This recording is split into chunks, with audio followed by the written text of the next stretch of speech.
Alright, my beautiful people, welcome back to a new video, and today we're going to be talking about run-on sentences. Now, like I said, this module is really just compiled of concepts that aren't very in-depth. So we're just going to do one video at a time instead of two per lecture, and you guys will see why when we're talking about run-ons, it'll make sense in a minute. It's a fairly simple concept. It takes time to get used to it and identify it, but once you have a good grasp of it, then it becomes very simple. Okay, so run-ons are something that you want to avoid. This is why this particular topic is called avoiding run-ons. Now, here's the thing, you guys.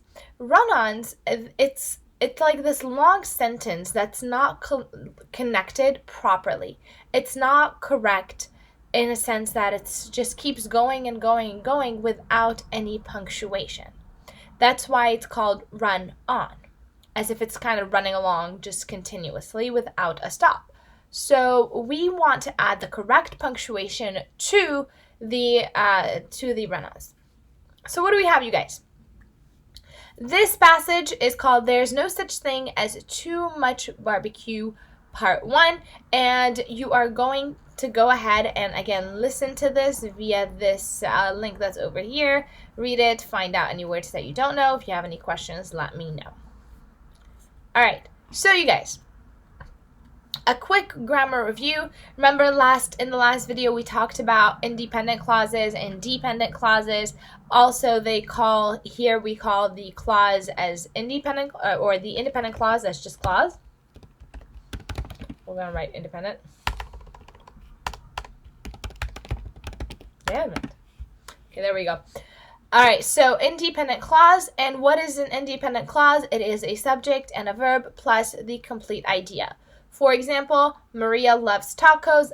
We also call this a simple sentence. It only has one clause, a subject and a verb and the complete idea. We can say Maria loves, but we don't know what, so we got to say what it is, okay? Then we have the dependent clauses, or the connecting clauses, or the subordinate clauses. And here, connecting clauses are the things that you want to connect to that first sentence or that first independent clause.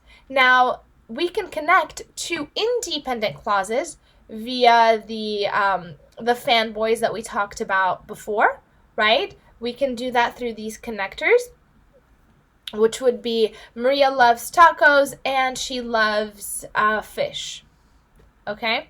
Something like that.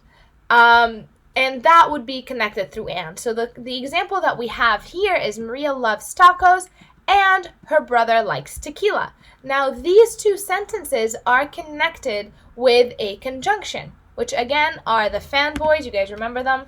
FANBOYS. Oh, sorry. Boys, which is for, and,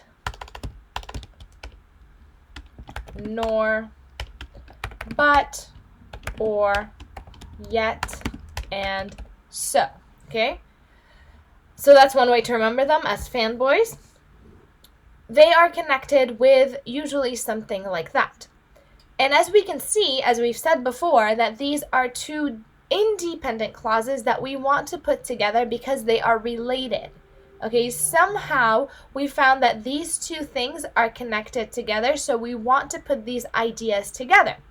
Now, when we have a conjunction like this, we put a comma after the first independent clause. So here's another one. If Rana makes desserts, all her friends come over. So this is not the same as this one. We'll talk about it in a second. But let's go back to this one for a sec. Maria loves tacos, and then we have the comma, and then we have the conjunction, and then we have the second independent clause. Now, here the example we have a dependent clause. Remember, the dependent clause starts with a subordinator, right? If Rana makes dessert, all her friends come over. If we have, like we said before, if we had a subordinator, then at the beginning of the sentence, then the comma comes after the first independent clause.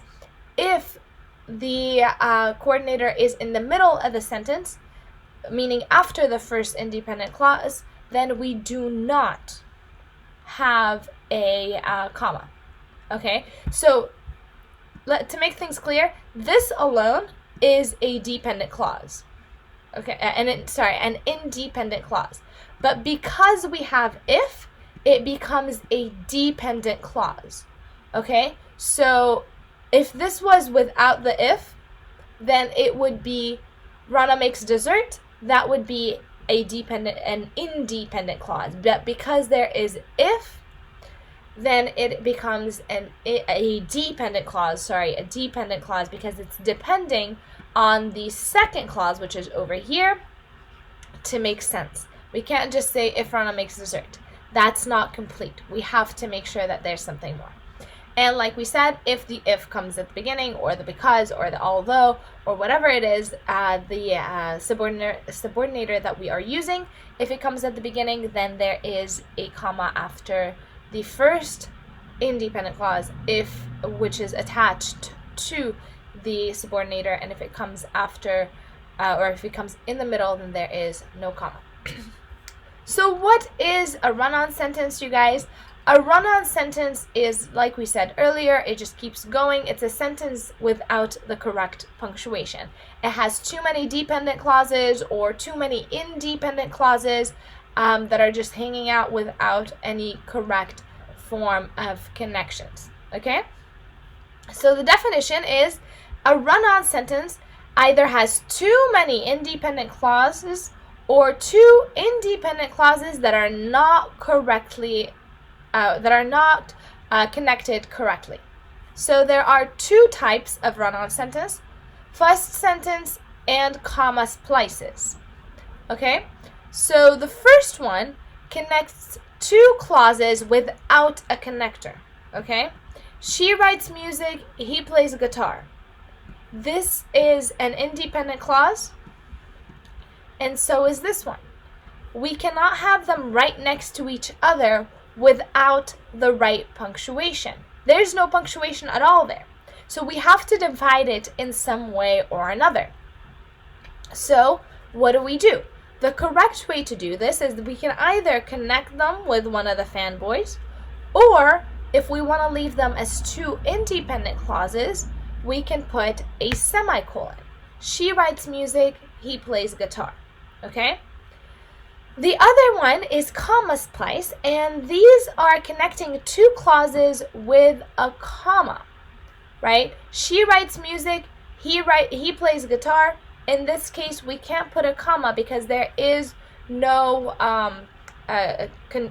coordinating conjunction, or we cannot, nor is there one of these subordinators that we have at the beginning of the sentence. If the sentence was, if she writes music, if she writes the music, he will play the guitar, then that would be correct because we can here use a comma. But because they are two independent clauses, we cannot put a comma. And they're connected, we have to do what we did here and put a semicolon. That's how we know. When we see that, we know that there are two independent clauses that are linked together, but not by an additional word, whether it be subordinators or a coordinating conjunction. Okay? So let's see how we could fix these run-ons. She writes music and he plays the guitar, so we added a comma and, okay? We separate the independent clauses with a period and capitalization, creating simple sentences. We can do that too, right? We can say this was one sentence and this is the second sentence, and because they are independent, we could just add a period and they could be fine by themselves, all right? We can also link ideas using a subordinator. Like we said earlier, we can use one of the subordinators over here. While she writes music for Coldplay, comma, he plays the guitar for that band. right? Like we said here. If she writes the music, comma, he will play the guitar. We can flip them, but then we won't have a comma. It would be, he will play the guitar if she writes the music. So let's try to fix these run-on sentences. She was late for the party. Her car would not start. She was late for the party. That's an independent clause. Her car would not start. That's an independent clause. We want to link them together, so we add a semicolon. The restaurant serves great lasagna. Maria loves it.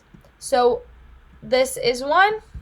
This is another. We can either add a semicolon or we can say, comma, and Maria loves it, or Maria loved it. Tom helped his brother. His brother couldn't do it by himself. Again, Tom helped his brother. That's our independent clause. His brother could not do it by himself. That's another independent clause. How about this time? We add a period. Oops, we add a period. And we add a capital to the H, and it becomes two independent clauses, also note that are not connected, so it becomes a simple sentence. So we just formed two simple sentences. We went to the event with my parents. They had 2 extra tickets. Over here, we have a comma, but we can't. We can either have a semicolon or we can add a subordinator. So we can say, because we went to the event with my parents because they had 2 extra tickets. Okay, so we don't have to have a comma there, but if we move the because they had 2 extra tickets to the beginning of the sentence, then we will have to use a comma. Okay, so let's highlight over here. These are the deep independent clauses. Wendy lost the book she was reading while she was biking home from the library. She's pretty sure she slipped out. It slipped out of the pocket of her backpack that she forgot to zip close. Now, way too many things going on. This could be a paragraph. Wendy lost her book while she was biking home from the library. Period. We can end that there. Why? Because we have our first, she lost her book. Wendy lost her book. Oh, sorry, I forgot. Let's do a period here. This is the first independent clause. Okay, we're going to add a period there. And then we're going to add we can capitalize it. She was reading while she was biking home from the library. That doesn't make sense, you guys, but we're going to go with it. She was reading while she was biking home from the library. She was reading, that's one independent, and then we have connected it with a subordinator. And then she was biking home from the library is another independent that just had a subordinator. And because it's in the middle of the sentence, we do not add a comma. Since we ended there, we're going to capitalize the S. She is pretty sure it slipped out of the pocket in her backpack that she forgot to zip close. Okay, so there we can have, that's fine. All right, she's pretty sure it slipped out of the pocket in her backpack that she forgot to zip closed. So I'm just reading it just to make sure that there are no errors that I see. Of course, we can move things around. We can change things. So ignore the sirens, you guys. I think there's something passing by. We'll just wait a second for it to pass on by. Okay, so I'm just rereading it again just to make sure that I didn't miss anything. We can do it in a different way. So we can say, for example, if we want to write this again, let's do this again. Okay. Okay. Let's do this. Okay. And then,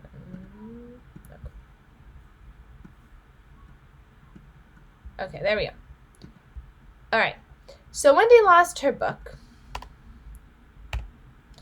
Wendy lost her book. We can put a semicolon. She was reading while she was biking from home. Okay. Oh, sorry. Wendy lost her book. She was reading while she was biking home from the library. Period. She's pretty sure it slipped out of the pocket in her backpack. We can add a period there and delete that. She forgot to zip it closed. So we can do something like that. So there are different ways that you can look at things. Just make sure that it is punctuated correctly. There, it has the correct punctuation. All right. So, excuse me. In this practice, you're just gonna write a few sentences about yourself with a mix of simple, compound, and complex sentences. And this is gonna be one of our discussion questions for this week. You're gonna get a chance to do that on there. Okay. So let's look at what we have here. The second one says, decide which of the following group of words are run-on sentences. If the group of word is correct, then write smiley face. Well, you can't write smiley face, so we'll just leave it blank. If it's a run-on, write RO and revise each run-on sentence by making it 2 separate sentences or using a comma in a coordinating conjunction. All right. So brown bear include the grizzly and the Kodiak. The largest brown bear is the Kodiak. So we can't connect them with a comma. We either have to use a semicolon or 2 separate sentences. So we have to put RO over here. Kodiak bear weighs as much as 1,700 pounds. They grow as high to a height of 10 feet. So this again is a run-on, and we can say, and they grow to the height of 10 feet. Okay. Bears can live more than 30 years in the wild. That's fine, right? Bears can live more than 30 years in the wild. That's all we have. So we're just going to leave that blank. Bears' sense of smell is more developed than their hearing or sight. That's also fine. Females give birth to as many as 4 cubs. The cubs stay with their mother 2 or 3 years. So we can just make those 2 independent sentences because they are run-on. Oh, sorry. R-O, the R goes here. R-O. Many people are afraid of bears. Encounters with bear are actually infrequent. We can say, we can have a semicolon and however, encounters with bears are actually infrequent. So you may be asking, what did I do? Why did I add a semicolon and then a however and then a comma? Well, what we did really is we connected this independent clause with another independent clause, but we added a connector to it, okay? So when we do that, they say, many people are afraid of bears. We add a semicolon, and then we put the however, although, whatever it is, and then we put a comma, and then we continue with the independent clause. Okay, so we had a run-on here. Grizzly bears are solitary animals. They do not want to interact with people. Again, we can do that simply by and because these 2 concepts are related, right? Generally, this generally over here is in the same position as however, okay? Generally, bears attack only when they are surprised or when they are protecting their young ones. This is correct, right? We have the or, we have the comma right before it. And we have this comma that is like separating generally, which is like almost like this expression that we want to say. And then we begin the conversation or the sentences. People should always store food and garbage properly because bears could be attracted by the smell. So we're going to use because. We're going to delete the comma because does not need a comma if it's in the middle of the sentence. And then we will continue. And this over here is a run-on. Never try to outrun a bear. It can run more than 30 miles per hour. And there's our semicolon. All right. So again, with these ones, you guys, you're going to listen to it. If you have any questions, make sure to ask me. And this is it for this video. And comment below, tell me if you need anything, and I'll be here with you guys to answer any questions. Bye for now.